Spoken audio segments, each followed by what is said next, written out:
the deeper reasons for the disastrous World War.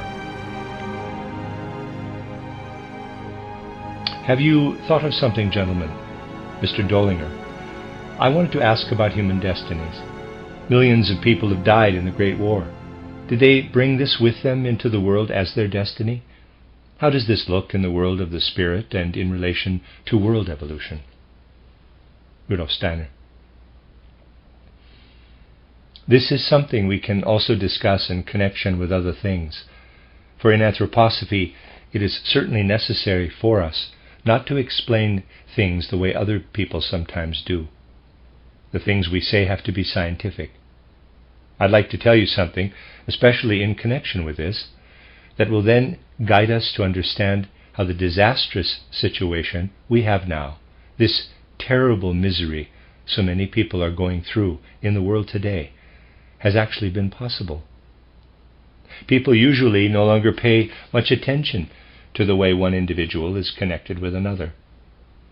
The situation is that people are really isolated individuals in the world today.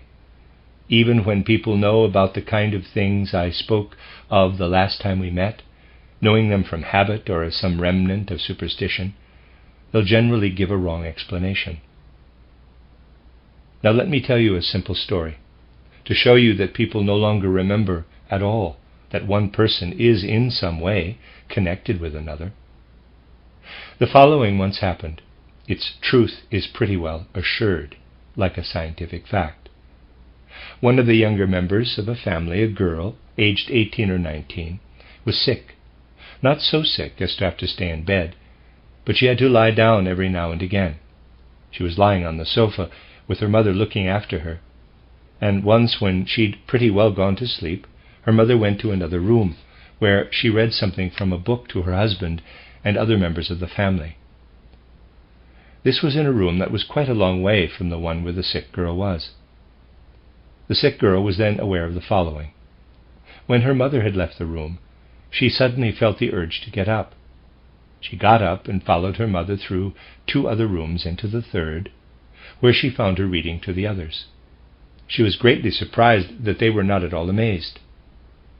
The sick girl, hardly able to walk, and sleeping when her mother left her just a moment ago, had now appeared in the room where her mother only intended to be for a time, because she wanted to do something for the others as well. The girl thought it a bit strange that they remained so calm. Then her mother, who was reading, suddenly said, "Now I must go and see how our daughter is," and left the room. The daughter followed her, however. Her mother went through those other 2 rooms again and found her daughter lying on the sofa, looking very pale. She did not address her immediately. But when she did, the girl did not answer, but lay there looking quite pale.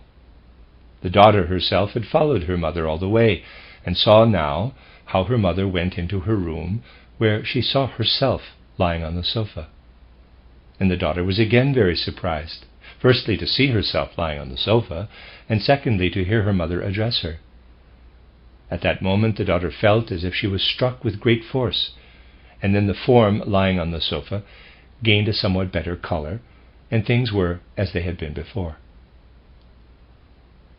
This is a story we can pretty well rely on. The thing did happen. But now, there are all kinds of people wanting to explain it. They'll explain it as follows. For example, well, apart from having a physical body, the daughter also has an astral body. The astral body is something people used to talk about up to the 16th century, which is now about 400 years ago, the way we talk about a nose or an ear. But it is not something that has survived to this day. It has been generally forgotten. So people would talk about the astral body in the past and say, well, the astral body went out, walked through those rooms, took in what the others were reading, and so on, went back again and slipped in again the moment the mother addressed the girl. But gentlemen, you have to be clear in your minds that when someone explains the matter like this, he's explaining it as if there were a second physical person inside one, as if there was a circle around one, and this circle would be large, and as if one slipped out and walked around like a physical human being. Today it is a powerful superstition to explain it like that. This superstition is widespread among academics today. Otherwise, things like those with Oliver Lodge that I've told you about would not happen. It is always important to know exactly what went on. Now, what really went on is the following. The mother had been sitting by her daughter, nursing her. You know, this is a case of what we call tender loving care, and the daughter found it most pleasant to be cared for by her mother. She experienced her mother's love. At such a moment, gentlemen, when someone feels the love of another so strongly, and at the same time is also rather weak, the strange thing happens that he no longer thinks with his own astral body. This grows dull, and the astral body of the other person gains power over one's own astral body. Then it can actually happen that one begins to think with the thoughts of the other person who is beside one. Now, the situation was that whilst the mother was still nursing her daughter, the feeling which arose in her transferred to her daughter in such a way that the daughter felt and thought just as her mother did. Then the mother went away. Just as a ball will keep rolling if I give it a push, so the daughter was then not thinking with her own thoughts, but with those of her mother. And as the mother went through those two rooms, the daughter was all the time thinking her mother's thoughts. And when the mother was reading aloud, the daughter was thinking her mother's thoughts. The daughter did, of course, continue to rest on the sofa, but she was all the time thinking her mother's thoughts. And when the mother grew concerned and went back again, the daughter thought she too was walking back. And now you need not be surprised that the daughter grew pale. You'd be pale too if you were to lie as though in a deep swoon for a time. For a situation like that, where one thinks with the thoughts of someone else, does of course create a condition similar to a faint. And when the mother returned, the effect on the daughter was that she was deeply shaken, and therefore able to have her own thoughts again. So you see that in this case the right explanation is that one person has a most powerful influence on another, particularly in mind and spirit. This will happen particularly if the one who is influenced is in a greatly weakened condition. That is, if he is unable to develop inner strength, then the inner strength of the other person will easily influence him. But that is how it is in life quite generally. One often does not consider the great influence people have on one another. Do you think that if someone tells you something and you then believe it, you actually always have reasons, sensible reasons, to be convinced of the truth of it? That is not at all true. If you like someone, you believe that person more than you do someone you hate. The thing is that the one person's soul has an extraordinarily strong influence on the soul of another. I therefore have to know very exactly how things are in the realm of the spirit, if I am to talk about them at all. Let me give you another example, which I am telling you for a particular purpose. For someone might now say, well, Dr. Steiner clearly does not believe at all that a human being can go out of himself. He only believes that one person is able to influence another. No, I was only giving you an example that would clearly show you how one individual influenced another, in this case, the mother, the daughter. Now, another example, where one cannot in the least say that someone was influenced. Two students were sharing a room. This happens all the time with students. One was studying mathematics, the other was studying philology, and knew nothing, absolutely nothing about mathematics. One evening they were swatting terribly hard, which is the term students use. One of them is Latin grammar, the other a mathematical problem, which he wanted to solve but simply could not get right. He was quite unable to do anything with it. The one managed reasonably well with his language studies, and went to bed feeling reasonably satisfied. But the mathematics student did not feel satisfied on going to bed, for he could not solve his problem. With a language you usually don't know if you got it right or not. At most you get things wrong, but may well think they are right.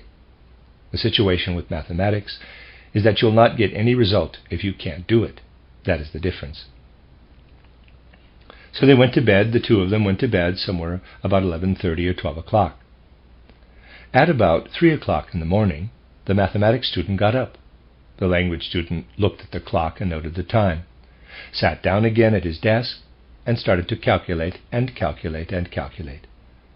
The language student was really surprised at this, but he had sufficient sense to wait calmly to see what would happen. The other went on calculating, then got up off his chair, went to bed, and slept on. At 8 in the morning, they both got up. The mathematics student said, "Wow, I've really got a thick head today, as if we'd been to the pub all night, but surely we stayed at home." The other one then said, "It does not surprise me in the least. Why did you get up during the night and work?" "What? Me? Work? That never came into my head. I was in my bed all night," said the mathematics student. "But you did get up," the other one said. "You picked up your pencil and worked on and on." "Well," said he, "absolutely not." "Well, let's look and see," said the language student. "The stuff you've written must be there." The mathematics student went to look. The whole problem had been solved. Everything he'd been unable to do the night before had now been done. Now you see here, you have an example where there can be no question of the other student cheating, for he could not have solved the problem. He was a student of languages, and he also watched everything that happened. The other student got up, knowing nothing about it, and solved the whole problem. But there was no question of one of them influencing the other in any way. The student did in fact get up in the night. But when one explains it, something very odd comes out. You see, as you know, we have, first of all, our physical body, then the ether body, the astral body, and the I body. I call them all bodies. They aren't, of course, bodies in any outer sense, but I call these four parts of the human being bodies. Well now, gentlemen, when we are sleeping, only our physical body and ether body lie in the bed. The astral body and the I body are outside. We see them around the physical body and the ether body on the outside. I have explained all this to you before. And that is also what happened with our mathematics student. He went to bed, he was able to sleep, so that his astral body and I body went outside. But he was upset because he had not solved his problem. Now, if the astral body and the I body had then slipped into his physical body and ether body, he would have woken up and again been unable to do anything, probably not solving the problem. But the astral body and the I body did not do this. But the unrest which had developed made it nudge the student. The astral body can nudge one. It can even nudge the skin a little. But this can only happen by means of the air, not physically, for the astral body is not the least bit physical. It can, however, set the air in motion, and this has an effect, especially on the eyes, a bit on the ears, and especially on the nose and the mouth. Wherever you have sense organs, the nudging breath of the astral body has quite an effect. So our mathematics student had gone to bed. The astral body was nudging him from the outside all the time, but not coming in. But because of this nudging, the physical body with the ether body felt compelled to get up quite automatically, like a machine. The astral body stayed outside, however, for if it had been inside, the student would have become conscious. So he sat down. His astral body and his I were not prepared to go inside. So who was doing the sums? The physical body and the ether body were doing them, and the ether body was able to do all the calculations, which the student could not do when the astral body and the I were inside him. You see from this, gentlemen, that you are all a great deal more intelligent in your ether body than you are in your astral body and your I. If you are able to do and know everything you can do and know in your ether body, wow, what clever fellows you'd be. For all learning really consists in bringing up into the astral body something which we already have in our ether body. So what really happened with our mathematics student? You know, in earlier times, there were hardly any teetotalers among students, and they really would drink rather a lot normally. And those two students did not swat every night, but also went to a pub a lot, and because of this, with the blood under the influence of alcohol, the astral body was ruined. The ether body was not ruined so much.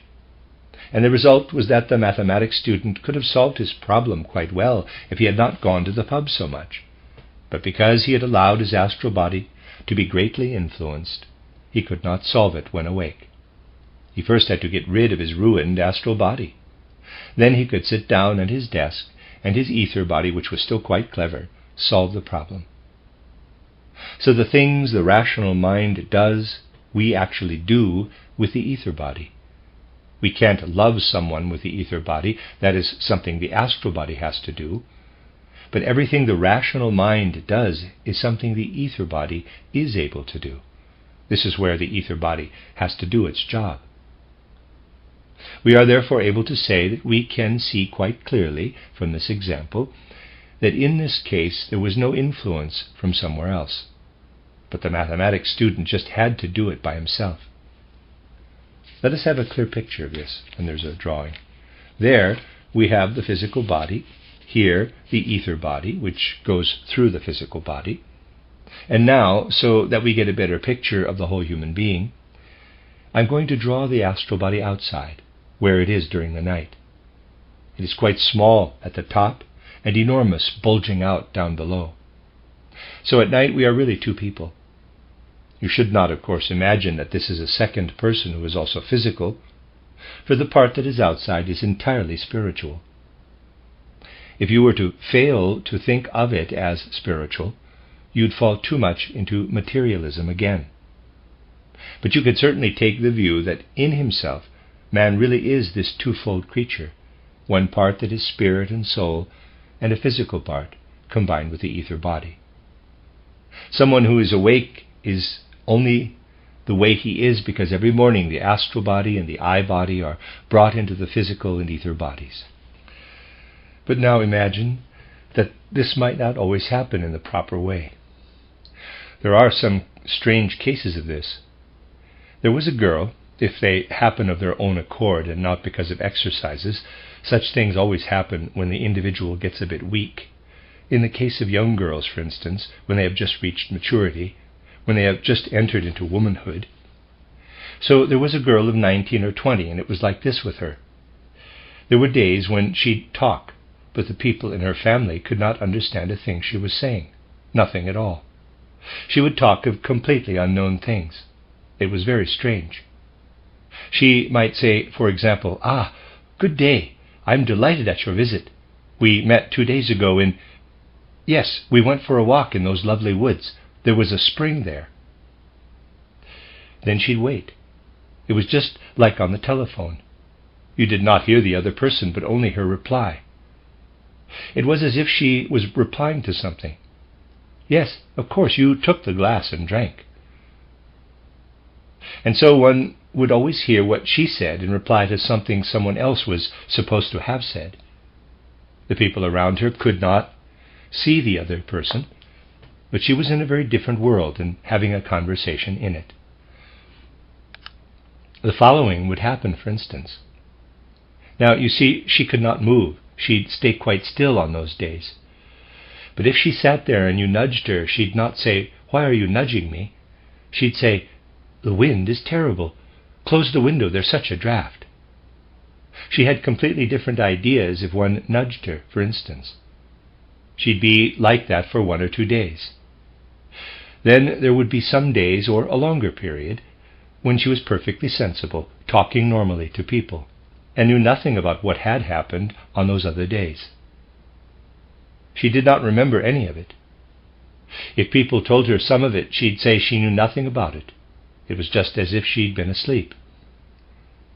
But something else would happen instead.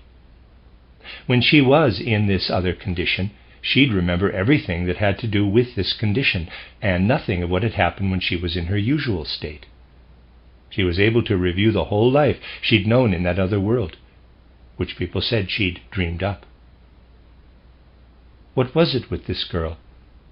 What I am telling you now does, of course, happen many, many times, and sometimes in a ghastly way. You see, I knew someone with whom I worked together for some time. He then became a professor at a German university. and one day he simply disappeared. No one knew where he'd gone. All inquiries ultimately led nowhere.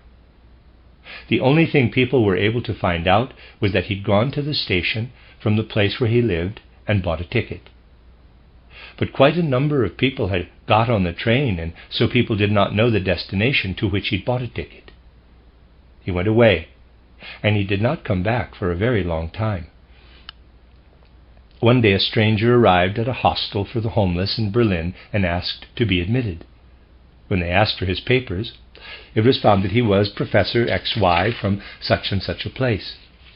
He had ended up in that hostel in Berlin. He came home again and was able to continue his work as a professor quite well. You know, things go on automatically. It does not matter if there is a bit of a break. But his family, he was actually married, made further inquiries as to what had happened in the meantime, and it was more or less that he'd bought a ticket to a station that was not that far away. He'd been quite crafty about it all. He'd got off the train, bought another ticket — you did not yet need a passport at that time — and gone to another country, and then another country. Then he'd taken a completely different route to a town in southern Germany where he'd once been stationed, and on to Berlin, where he lived in the hostel. He knew nothing, absolutely nothing of it all, being in a completely different state of consciousness. What is going on in such a case? You see, with someone like that, it is just as it was with that girl. When such a person is due to wake up, the astral body and the eye body do not come in fully, merely nudging the person from the outside. And then the physical body and the ether body go through all those things. Such people behave in a tremendously clever way. This story has also been fully confirmed. It is similar to the one I experienced with someone of my acquaintance. Another story. Someone took a train ticket, did the same thing, going to a station that was not far away. He then had to think up all kinds of clever dodges. It was his ether body which did it all. He got all the way to India and stayed there for some years. And then, having forgotten all about it, he went on with his life as before. Yes, you see, these things really are such that one has to say, there one gains deep insight into the whole nature of the human being. For what happened later with the person I knew well, who traveled through 2 countries and ended up in a hostel? He returned to his university and was even called to another university to take the place of a renowned professor. One day I happened to be in that town. We were no longer in touch, but it happened quite generally that when I gave anthroposophical lectures, people I'd known well before would no longer have anything to do with me. One day people said Professor XY had gone off again. This time he did not reappear, but his body was found. He had drowned himself. What had happened? You see, what had happened was that he again returned to the state where the astral body would only nudge him. He then recalled the earlier events in his ether body and got such a fright that he committed suicide. So one is able to see deeply into human nature in that case, if one knows how the different bodies of the human being work together. Now, the matter is this. There was someone once who also got into such states, and then he'd talk in such a way as if he were someone quite different than he now was, so that other people did not understand any of it. He spoke, this was in the 19th century, of being involved in the French Revolution, describing whole scenes. What had happened to him? It was similar to the situation of the people I have just told you about. But what had happened in his case? In their ordinary state of consciousness, people know very little indeed about what is going on in the astral body and the eye body, but they do actually go through a lot in those bodies. Now imagine the following happens. You see, I want to describe to you what it is like when someone wakes up. As the person wakes up, his astral body first of all splits. It tears off here, and there's a picture, and one part goes into the head, whilst the other, the lower part, goes into the rest of the body. That is how it goes sometimes. Now consider this.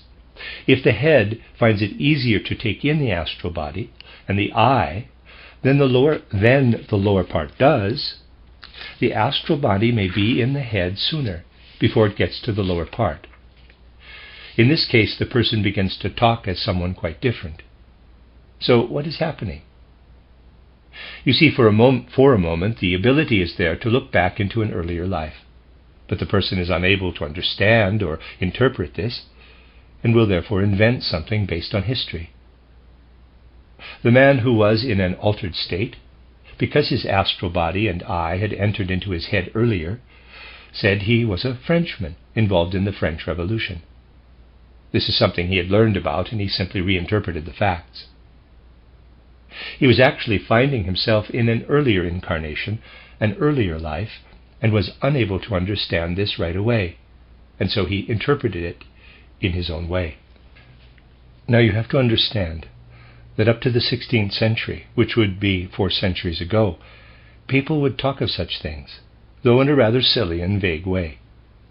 Wherever people foregathered, it was not that they would tell each other ghost stories, but the truth is that they took this just as seriously as other events in their lives. They told such things, knowing that they existed. It is certainly not true to say that they did not know about it. Today, well, I ask you, gentlemen, just try and tell stories like those I've told you at your party conferences, and you'll be chucked out immediately. Today there is no way of speaking of these things naturally or sensibly. People do not speak of them at all, and the academics have least to say about them. Let me prove to you that they know least of all about them. Think of one of the most important scientific events in the 19th century. A citizen of Heilbronn had qualified as a medical practitioner. The people at Tübingen University thought he was not very gifted, and so he did not have any real prospects. He therefore let himself be hired as a ship's doctor in 1839, and went to Indochina on a ship that had quite a lot of people on it. The journey proved to be a fairly difficult one, with the seas fairly restless, so that people got seasick. Practically the whole crew were sick when they arrived in Indochina. The ship's doctor was kept very busy. At the time it was still customary to let blood when people had one kind of sickness or another. That was the first thing. People have 2 kinds of blood vessels. When one kind is opened, the blood that splashes out is reddish in color. Another kind of blood vessel runs right alongside the first kind. If this is opened, the blood is bluish. Bluish blood will come out. Ordinarily, when you bleed someone, you do not let the red blood flow out. The body needs this blood. You let the bluish blood flow out. Physicians know this very well. They also know where the blue blood vessels are and do not open the red ones. Dear Julius Robert Meyer, who was that ship's doctor, therefore had to do a lot of bloodletting. But every time he opened a vein, the blood that came out was not the proper bluish color, but pale red. Oh dear, he thought, I've opened the wrong one. But when he did it for the next person, taking special care, the blood was again a pale red. In the end, all he could do was tell himself that when one gets to the tropics, the hot regions, things are not the way they usually are, and blue blood turns reddish because of the heat. Julius Robert Meyer thought this a most important discovery. Quite rightly so. He had seen something that was extraordinarily important. We now have to have a hypothesis, make an assumption. Imagine this had happened to someone in the 12th rather than the 19th century. He would have traveled somewhere or other with people. Travels did not range far in those times, but it could certainly have happened that a whole crew fell sick. Let us assume, then, that a whole crew got sick. The physician bled them and found that the blood, which should really be blue, was reddish instead. Now, in the 12th century, he would have said, "What is it that causes the blood to turn blue?" And since he would have known all the things I have been talking about, though rather vaguely, for there was no anthroposophy then, and things were rather vague, he would at least have had an inkling and would have said, "Wow, yes, there the astral body does not enter as deeply into the physical body as it does in people whose blood is quite blue." For he would have known that it is the astral body which makes the blood blue. The heat keeps the astral body out, however. The blood, therefore, grows less blue and looks similar to the red blood. He would have said, "This is an important discovery, for now I understand why the ancient peoples of the East had such great wisdom. With them the astral body did not enter so deeply into the physical body and ether body."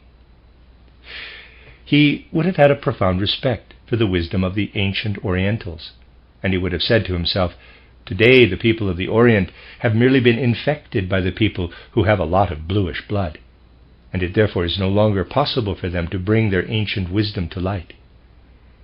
That is what a 12th century ship's doctor would have said. A 19th century ship's doctor no longer knew anything of all the things I have been telling you. What did he say to himself? He'd say, "Well, there's the heat. It burns things up. The blood therefore burns up more when one is in the hot zone." He discovered the law of the transformation of heat into energy, which plays such a big role in modern physics, a completely abstract law. The rest does not interest him at all. He found the law that plays a big role in the steam engine, for example, where heat is transformed into work. And he said, "The fact that the blood flows red there shows that the organism works harder in the hot zone and therefore produces more heat." Julius Robert Meyer thus found something that is wholly mechanical. You see, that is the big difference. In the 12th century, people would still have said the blood is redder there because the astral body does not go in so deeply.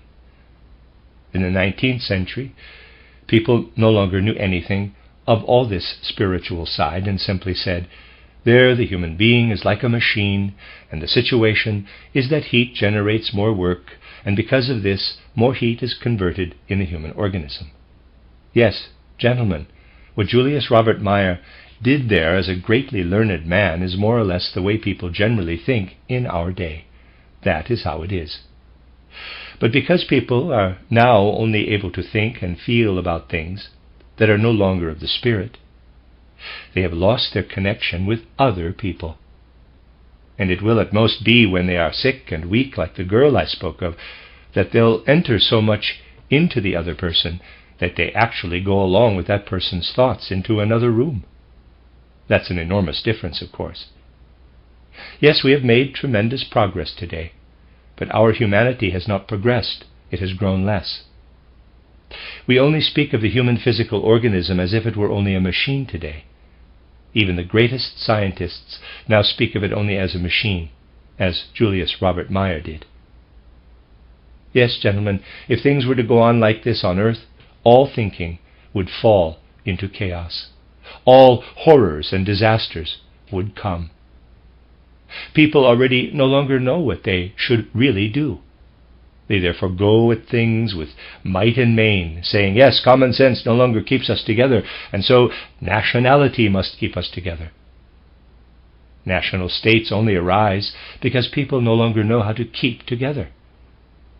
And the fact, gentlemen, that people no longer know anything of the spiritual world has brought about the tremendous misery. All the rest are only external factors. It is this which has brought about the tremendous human misery. To say that people deserve it because they've done bad things in their previous life is, of course, nonsense. For this is not the destiny of an individual person. It is the common destiny, shared by each and every one. But every single individual knows it now in this life. Just think how much misery people know in this present life.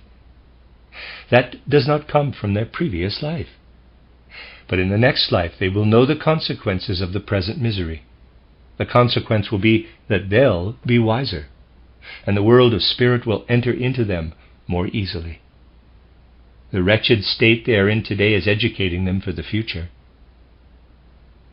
There is something else we can see from this. Just think that anthroposophy started as early as 1900 and has really got quite well known. But people have resisted it, not wanting to hear of the spiritual world. Well now, gentlemen, if you had a schoolboy in earlier times who did not want to learn, this is changed now. I'm not going to say if it was right or wrong. He'd be given a thorough beating. Some would then start to learn, after all. It did help with some of them. Humanity has not been wanting to learn anything of the Spirit until 1914. They have now had a beating for this from world destiny, their common destiny. We shall see now if it has done any good. That is how it is, gentlemen. We have to see it as a common human destiny. For what did happen? You see, the girl I told you about thought her mother's thoughts. People have gradually got out of the habit of thinking altogether, and now only think the thoughts of those whom they consider to have authority. People must start to think for themselves again, every single one of them. Otherwise they will, all the time, be influenced by the world of the Spirit, if they do not know anything about it, but in a bad sense.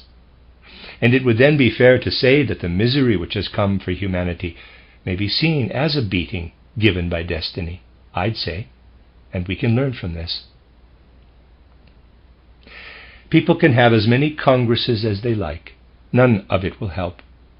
People who want to support the German mark, thinking the way they do today, will make it go down twice as much afterward, for an understanding that is wholly of the earth is absolutely no use at all. If a body does not have enough fluid in it, it grows sclerotic, it calcifies. And if the soul does not know anything about the world of the Spirit, it ends up with an understanding that is of no use at all. And that is the destiny humanity is moving toward, unless nourishment comes to them all the time from the world of the Spirit. So the only real way is for people to begin to take an interest in the world of the Spirit. You see, that is how one has to answer the question put by Mr. Dollinger. One has to put things in a fairly radical way, but that is how they hang together. I have to go to Stuttgart next week, but I'll soon be back. I'll get them to tell you when our next session will be.